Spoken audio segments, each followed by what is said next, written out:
사무엘하 15장 1절에서 12절의 말씀을 교독합니다. 제가 먼저 읽습니다. 그 뒤에 압살롬은 자기가 탈 수레와 말 여러匹를 마련하고 호위병도 50명이나 거느렸다.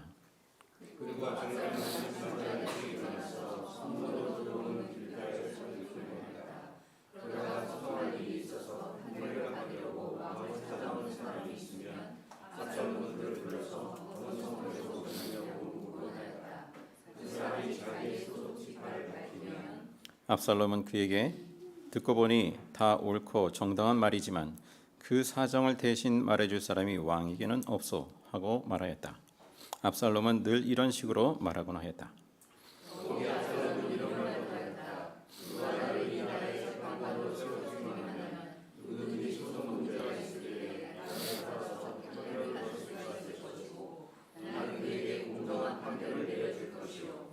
또 누가 가까이 와서 엎드려서 절을 하려고 하면 그는 손을 내밀어서 그를 일으켜 세우고 그의 뺨에 입을 맞추곤 하였다.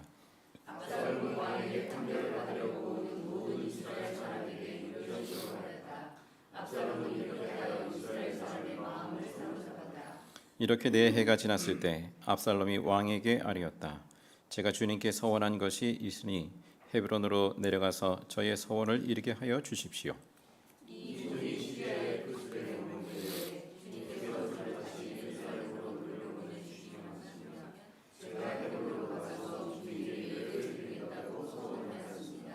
왕이 그에게 평안히 다녀오라고 허락하니 압살롬은 곧바로 헤브론으로 내려갔다.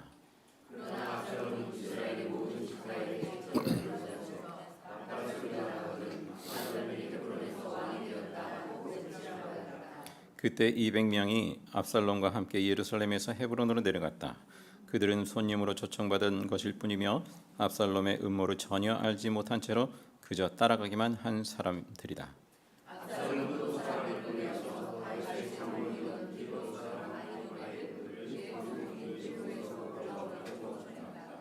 아히도벨은 길로에서 정교적인 제사 일을 맡아보고 있었다. 이렇게 반란세력이 점점 커지니 압살롬을 따르는 백성도 점점 더 많아졌다. 아멘. 오늘 본문 오늘 본문 이후의 말씀은 압살롬의 반란 사건을 전하고 있습니다. 이 사건을 중심으로 해서 압살롬, 특히 압살롬에 대한 그 다윗의 태도, 그 반응을 보면서 우리의 신앙의 현주소를 비춰보고 주님의 음성에 귀 기울일 수 있기를 바랍니다. 그 압살롬 반란 사건이 어디로부터 비롯되었는지 우선 거슬러 올라가 보겠습니다. 무엇이 떠오르나요? 그 원인을 이제 쭉 거슬러 올라가 보면 다윗의 그 밧세바 간음 사건, 그리고 그 남편 우리아를 이제 전쟁터에서 죽게 하지 않습니까? 그리고 그로 인해서 나단 선지자가 이제 하나님의 그 책망의 말씀을 대언하고 예언하죠. 자, 나단 선지자가 이 다윗 자신의 죄를 깨닫도록 하기 위해서 어떤 이야기를 하죠. 부자가 손님 대접을 위해 가난한 사람의 어린 남양을 빼앗아 대접했다라는 그런 이야기를 할 때 다윗이 분개하면서 한 말이 있어요. 12장 5절 6절의 내용인데, 주님께서 확실히 살아계심을 두고 맹세하지만 그런 일을 한 사람은 죽어야 마땅합니다. 또 그가 그런 일을 하면서도 불쌍히 여기는 마음이 전혀 없었으니 그는 마땅히 그 어린 암양을 4배로 갚아줘야 합니다. 다윗은 지금 자기 이야기인 줄도 모르고 스스로에게 사형 선고를 내린 거예요. 나단 선지자가 다윗의 말을 듣고 나서 임금님이 바로 그 사람입니다 얘기하죠. 자, 하나님의 용서로 다윗은 이후로 새로운 삶을 얻긴 했어요. 그러나 형벌은 남았습니다. 하나님께서 다윗을 책망하시면서 다윗의 그 크게 두 가지의 죄에 대한 2가지 벌을 예고하세요. 하나는 12장 10절의 내용인데, 우리아를 죽인 것으로 인해서 다윗의 집안에서 칼부림이 떠나지 않을 것이다 말씀하십니다. 다윗 자신이 자신의 집에서 나온 칼이, 다시 표현하면 다윗의 집에서 나온 칼이 그 죽일 대상을 찾을 것이라는 말씀이죠. 그리고 다윗이 그랬지 않습니까? 4배로 갚아줘야 한다. 이 다윗 자신의 말이 이루어진 것일까요? 다윗은 아들 넷이 죽임당합니다. 어떻게 되죠? 하나님의 징계로 이제 다윗이 간음하여 얻은 밧세바가 낳은 그 아들, 태어난 지 며칠 만에 죽게 됩니다. 맏아들 암논이 압살롬에게 죽고, 또 압살롬이 그 요압 장군에 의해서 죽고, 넷째 아들, 압살롬은 셋째죠. 넷째 아들 아도니아가 솔로몬에게 죽습니다. 자, 또 하나, 간음에 대한 벌. 그 벌은 어떻게 이루어지나요? 다윗과 가까운 사람들이 다윗의 아내들을 온 이스라엘이 보는 앞에서 욕보일 것이다, 이렇게 예고합니다. 이 일이 어떻게 이루어집니까? 압살롬이 반란을 일으킨 후에 옥상 위에서 온 이스라엘이 보는 앞에서 아버지 다윗의 후궁들과 동침하였다라고 했습니다. 자, 이렇게 이제 그 하나님께서 책망하시고 예고하신 그 다윗의 죄로 인한 그 결과들이 이렇게 이루어진다는 것입니다. 그런데 여기서 나단 선지자를 통해 이 다윗에 대해 하나님의 그 책망의 말씀 가운데 기억할 대목이 있어요. 12장 9절 10절을 보시면 이렇게 말씀합니다. 하나님의 말씀이 내가 부족하다면, 다윗이 부족하다면, 부족한 게 있다면 내가 내게 무엇이든지 더 주었을 것인데, 그런데도 너는 어찌하여 나 주의 말을 가볍게 여기고 내가 악하게 여기는 일을 하였느냐. 그 다음 절에도 너는 이렇게 나를 무시하여, 여기 가볍게 여겼다, 무시하였다, 이 말이 같은 단어입니다. 바자, 업신여겼다, 멸시했다, 무시했다, 이런 뜻을 담고 있어요. 다윗이 이러한 범죄에 이르게 된 원인이 무엇인가라고 하면, 그 예루살렘 왕궁에서 안락함을 누리면서 최고의 자리에 이르렀지만 그 가운데 하나님의 말씀을 가볍게 여긴 것, 그것은 곧 하나님을 무시한 것이었어요. 주의 말을 가볍게 여기고 나를 무시하여, 그러니까 주의 말씀을 가볍게 여긴 것이 주님을 무시한 거죠. 바로 그로 인해서 결국 그러한 범죄까지 이르게 되었다라는 것입니다. 자, 우리 역시도 하나님의 말씀을 가볍게 여긴 것, 곧 하나님을 무시하는 것에서 죄의 길에 점점 들어서게 되는 거죠. 자, 이처럼 이 압살롬의 그 반란 사건의 배경에는 다윗의 간음과 살인이 자리하고 있어요. 그것에 대한 하나님의 그 책망의 말씀이 자리하고 있어요.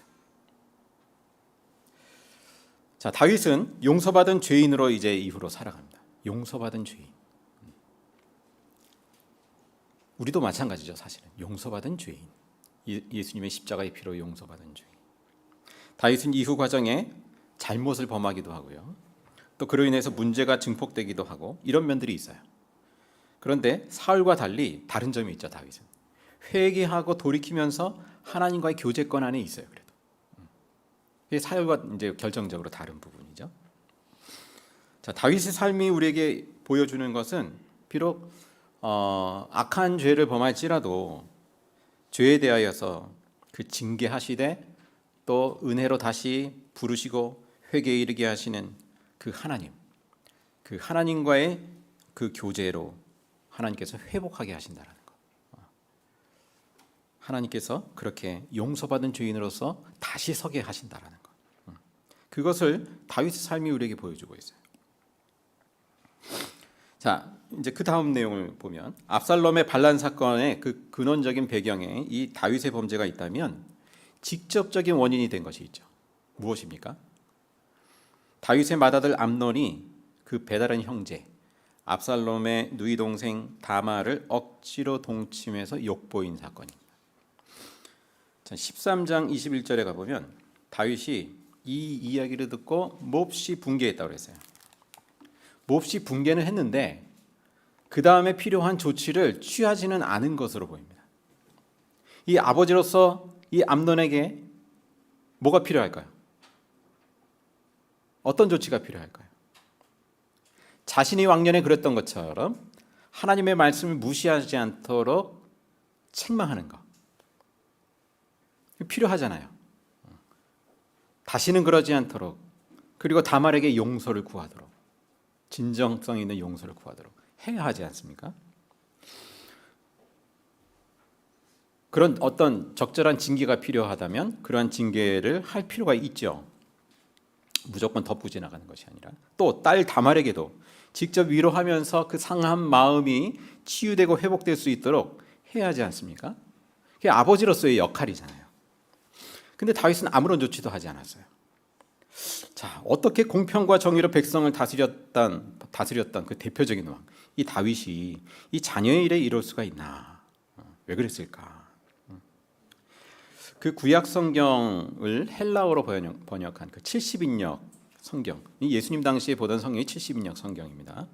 여기에 보면 13장 21절, 아까 그 다윗이 몹시 붕괴했다라는 그 말에 이어서 다음과 같은 기록이 더 있어요. 그러나 다윗은 그 아들 암논을 괴롭히지 않았으니 이는 암논이 그의 장자인 까닭에 암논을 사랑했기 때문이다 라는 것입니다. 장자인 까닭에 암논을 사랑했기 때문에 노하기는 했지만 필요했을 아무런 조치를 하지 않았단 말이에요. 자, 다윗의 그 암논을 향한 사랑, 덮고 지나가는 사랑, 그것을 하나님의 사랑과 같다고 할 수 있을까요? 그건 아니죠. 밧세바를 간음한 그 다윗 자신의 죄를 또 생각해서 그래서 뭐 그랬을 수도 있겠다라는 생각도 해봅니다만, 이래저래 이 맏아들 암논이 이 하나님의 말씀을 무시하고 살도록 어찌 보면 방조하는 셈이에요. 자, 이 딸 다말에게도요, 암논에게 그 욕보임을 당한 그 상처뿐만 아니라 이 딸의 회복을 위해서 마음을 쓰지 않는 무심한 이 아버지로 인한 상처를 더하는 셈이죠. 여기에 더해서 또 암논에 대한 그 압살롬의 복수심, 거기에 더해서 아버지에 대한 압살롬의 원망을 방치하는 셈입니다. 아버지가 뭔 조치라도 취했으면 아버지에 대한 원망은 없을 텐데 이 원망이 자라나기 시작했습니다. 자, 다윗의 이러한 태도는 암논과 압살롬에 대해서만이 아닙니다. 열왕기상 1장 5절에 보면 넷째 아들 아도니아에 대한 이야기가 나오는데, 이 다윗의 말년이죠. 이 말년에 아도니아가 자기가 왕이 될 것이라 하면서 이 압살롬도 오늘 그런 모습을 보여주는데, 후계자처럼 막 행세하는 거예요. 보니 후계자처럼 여러 50명의 뭐 여러 병사들을 거느리고 열왕기상 그 1장 6절에서 보면 다윗의 반응을 이렇게 전하고 있어요. 그 아들 아도니아에 대한 다윗의 반응. 제가 읽으면, 그런데도 그의 아버지 다윗은 아도니아를 꾸짖지도 않고 어찌하여 그런 일을 하느냐고 한 번도 묻지도 않았다. 그러니까 한 번도 책망하거나 그렇게 섭섭하게 한 일이 없었다라는 것이죠. 다윗은 본인이 어떤 사람이에요? 용서받은 죄인이잖아요. 용서받은 죄인으로서 정말 아들들도 자녀들도 자신과 같이 하나님의 말씀을 무시하는 일이 없도록, 하나님을 업신여기지 않도록 권고도 하고 때로 책망도 해야 했는데 그러지 않은 것이죠. 자, 청년들에게 한번, 청년 여러분, 자신이 이제 잘못을 했어요. 그런 경우에 부모님이 방조한다면 어떻게 해야 되겠습니까? 건의하세요. 부모님, 그러시면 아니 되옵니다. 건의해야죠. 네, 물론 지혜롭게 해야겠죠. 그 책망을 한다는 것, 그렇게 바로잡는다는 것. 자, 누군가와 우리가 다툼이나 어떤 문제가 발생할 때 부모로서 내 자녀, 내 가족을 뭐 때로는 두둔하기도 하고 덮고 지나가려 하는 경우들이 또 더러 있죠. 언론에서 보지 않습니까? 그런 경우들이 참 많이 있죠. 자, 우리가 그럴 때 우리가 하나님을 무시하는 것은 아닌가? 하나님의 말씀을 무시하고 지나가는 것은 아닌가? 생각해 보아야 하겠습니다. 나뿐만 아니라 내 자녀가 바로 설 수 있도록 내가 어떤 몫을 어떻게 감당해야 할 것인가, 하나님 앞에서. 자, 결국 이 다말을 겁탈한 이 암논에 대해서 압살롬이 이제 오늘 본문에 보니까 어떻게 하고 있습니까? 이 복수심을 품고 이제 2년을 보낸 후에 그 오늘 본문 바로 전장인데요. 양털 깎는 축제에 암논을 초대해서 죽이고 피신하죠. 그 갈릴리 북동부에 있는 그 그술왕 그 외갓집 집안으로 피신을 합니다. 다윗은 이 죽은 아들 때문에 슬픈 나날을 보내죠. 그렇게 3년이 지납니다. 압살롬에 대한 다윗의 분노가 점점 가라앉게 돼요. 세월이 지나면서. 이를 눈치채고 요압 장군이 압살롬을 들어오게 하기 위해서 꾀를 내죠. 한 여인에게 연극을 꾸며서 다윗 앞에 탄원을 하고. 이게 통했습니다. 임금님께서 친아들인 왕자를 부르지 않은 것은 잘못된 처사입니다. 하나님은 어떤 분이신가? 비록 내쫓긴 자라도 하나님께 버림받은 자가 되지 않게 하신다 라는 것을 청원하죠. 그렇죠. 하나님은 회개하고 돌아오도록 그렇게 하시죠. 내쫓긴 자라도, 범죄하여 내쫓긴 자라도 다시 돌아오고 회복하게 하시는 분이죠. 자, 이렇게 다윗의 마음을 움직이는데 성공을 하고 다윗이 압살롬을 데려오게 하고. 자, 그런데 어떻게 합니까, 다윗이? 오늘 직전 본문에 보면 다윗은 압살롬을 만나주지 않아요. 집에 가 있게 합니다. 이해는 되죠. 맏아들 암논을 죽였잖아요. 그런데 어떻게 선뜻 받아들이나? 뭐 이런 생각이 들 수 있죠. 그러나 그럴지라도 이 대화가 필요한데, 책망의 말이든 뭐가 됐든 뭔가가 필요한데 대화가 없어요. 그냥 단절이에요. 회복의 과정이 없어요. 암논을 죽인 그 압살롬의 죄에 대해서 하나님의 말씀을 무시하지 않도록 책망도 하고 적절한 징계도 필요한데, 뭐 아마도 이 다윗이 생각한 징계라고 하는 것이 아버지로서 그 대면하지 않는 것, 외면하는 것, 그런 것인 듯합니다. 자, 예루살렘에 왔어요, 압살롬이. 그런데 다윗의 지근거리에, 예루살렘이 넓은 동네가 아닙니다. 그 지근거리에 살고 있지만 2년이 지나도록 아버지 다윗을 보지 못합니다. 압살롬이 기다리다 못해서 이제 요압을 통해서 막 술을 써가지고 결국에는 이 다윗의 허락을 받지요. 14장 33절, 오늘 보면 바로 직전의 절에 그 만남의 장면을 보여주고 있습니다. 압살롬이 왕 앞에서 얼굴이 땅에 닿도록 절을 하자 왕이 압살롬에게 입을 맞추고, 뭔가 화해의 제수처인 것 같아요. 그런데 아무 말이 없어요. 아버지와 아들의 만남이 아니라 왕과 신하의 만남과 같습니다. 그 장면이. 여전히 다윗은 말이 없습니다. 다윗이 어떤 마음이었을까? 압살롬을 위하는 마음도 아버지로서 있는 것 같은데, 그러나 여전히 받아들이지 못하고 압살롬을 신뢰하지 못하는 마음이 있는 것 같아요. 이 다윗의 마음이 어떠한지 그 압살롬의 반란 후에 그 마음의 일단이 드러나는 대목이 있어요. 15장 14절에 가면 오늘 본문 다음이죠. 이런 내용이 있어요. 머뭇거리다, 이제 피신하면서 이런 말을 하죠. 머뭇거리다가는 아무도 압살롬의 손에서 살아남지 못할 것이다. 자, 압살롬이 어떤 특성을 가진 아들인지 다윗이 느끼는 바가 있었던 거죠. 뭔가. 뭐 어쨌든 다윗은 그렇게 여전히 그렇게 거리 두는 걸로 그 자기 몫을 대신하고 있어요. 하나님께서 자신을 그 용서받은 죄인으로 그렇게 살게 하신 것처럼, 하나님의 용서받은 죄인의 그 은혜로 살게 하신 것처럼, 이 압살롬 역시 그러한 용서받은 죄인으로서 그 하나님의 은혜 가운데 머물도록 살도록 그렇게 세워줄 필요가 있는데 그 조치가 없는 거예요. 여전히. 압살롬이 드디어 이를 벌입니다. 이제 뭐 온전히 받아들여지지 못한 아들이다, 그렇게 느꼈겠지요. 스스로 이를 꾀합니다. 이제 반란을 일으키기에 넉넉한 추종자를 얻는 그 작업을 해요. 4년간 그 작업을 합니다. 다윗 통치 후반기에 어떻습니까? 전반기에는 그래도 보면 그 사무엘 10장 그 전반부까지는 굉장히 상승무드죠. 하나님의 공평과 정의를 행하는 왕으로서 아주 그렇게 다윗의 긍정적인 이미지가 빛납니다. 그런데 후반으로 갈수록 뭔가 기울어지는 모습이 계속 그 간음 사건 이후로 계속 이어집니다. 아무래도 전반기에 비해서 후반기 다윗의 통치는 이 그 통치력이 그만큼 이스라엘 백성들이 곳곳에 닿지 못했다. 그런 면이 있었겠다. 이렇게 미루어 짐작해 볼 수 있습니다. 다윗의 인기가 예전 같지 않아요. 그 빈틈을 파고드는 거죠. 성문에 서서 이제 소송을 위해서 왕을 찾아온 백성들을 이제 친밀하게 대하면서 그 말을 대신 들어줍니다.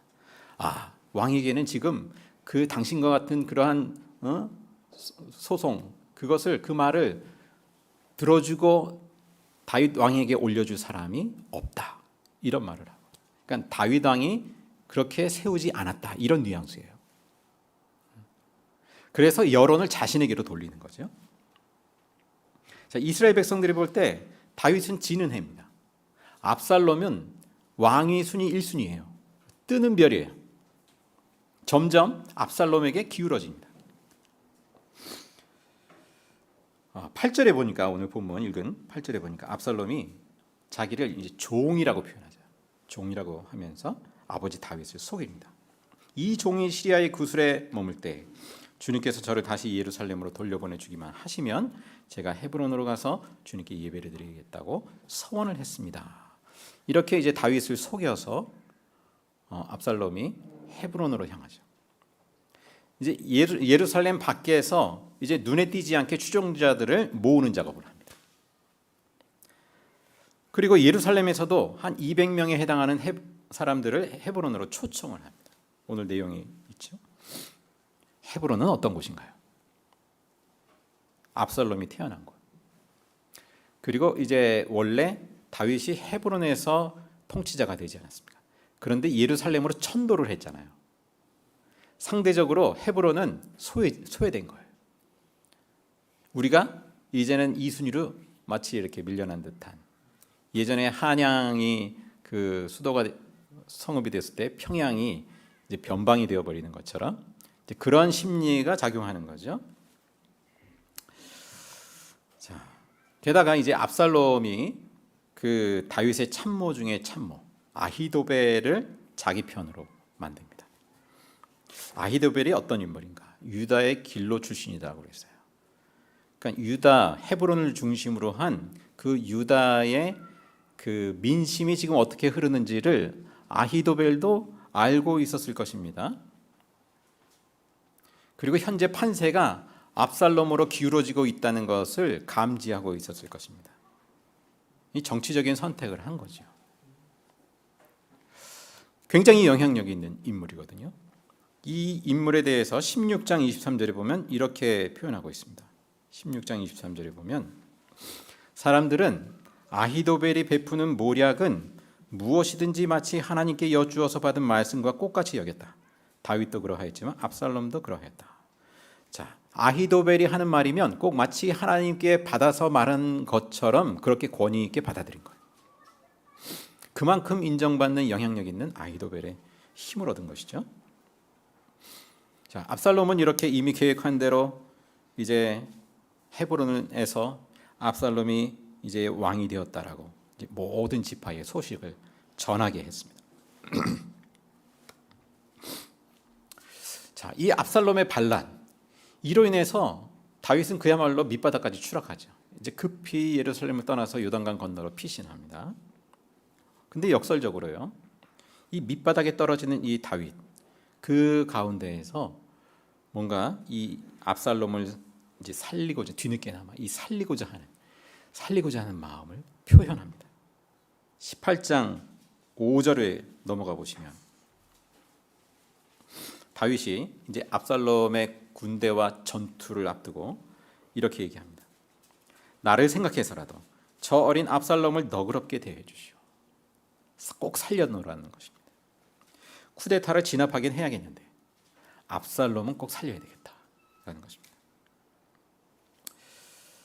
그러나 어떻게 됩니까? 이제 요압에 의해서 나뭇가지에 머리가 걸려서 매달려 있는 이 압살롬을 뭐 여지없이 죽이죠. 이 압살롬의 죽음의 소식을 듣고 다윗이 통곡을 합니다. 18장 33절 같이 보겠습니다. 18장 33절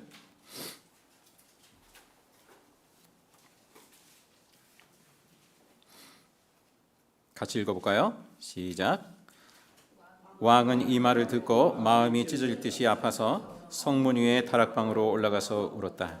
그는 올라갈 때에 내 아들 압살롬아, 내 아들아, 내 아들 압살롬아, 너 대신에 차라리 내가 죽을 것을, 압살롬아, 내 아들아, 내 아들아, 너 대신에 차라리 내가 죽을 것을, 압살롬아, 내 아들아, 내 아들아.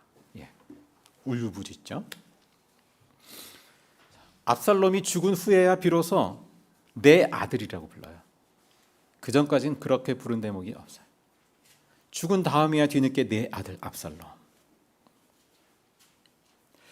다윗은 압살롬이 죽은 것이 자기 책임이라고 느끼는 것 같아요. 차라리 내가 죽는 건데 압살롬이 죽었다.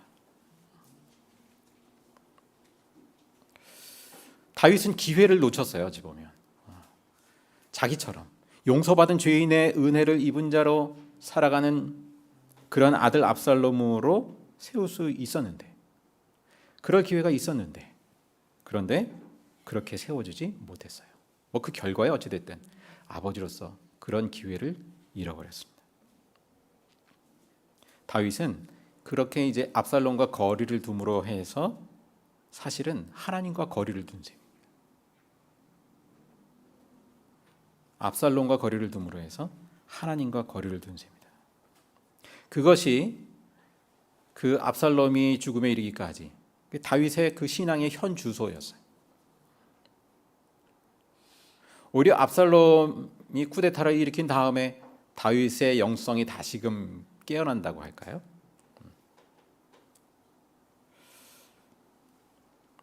하나님 앞에서 우리의 신앙의 현 주소는 어디인가 생각해 봅니다.